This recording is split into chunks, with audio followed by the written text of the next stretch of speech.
Hi, I'm Richard from DPReview, and this is the Sigma BF.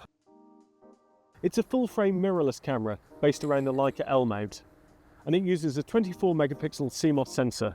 It has an innovative user interface and a minimalist design that comes down to essentially one dial and a handful of buttons. It's easy to list the things the Sigma lacks.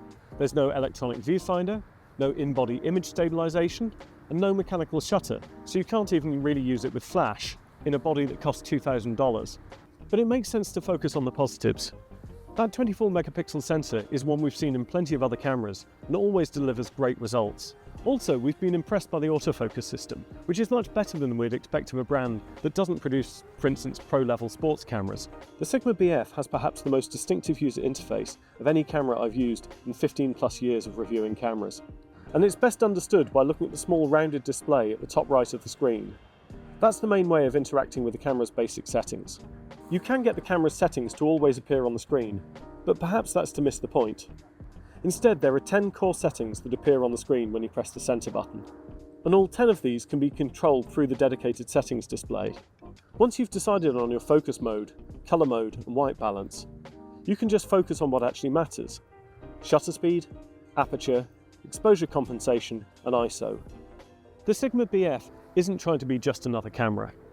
It's not a Swiss Army knife of a tool that can turn its hand to a bit of sports, some wildlife shooting, or some studio photography. Every other brand already makes one of those, and it would be madness for Sigma to try and take them on directly. Think of it as a Moleskine notebook. It's not the most practical choice, but a nice notebook is also an attractive, tactile, engaging object. The very act of carrying a Moleskine can focus your thoughts and prompt you to ponder what to capture with it. And that's what the BF wants to be, a Moleskine for photos.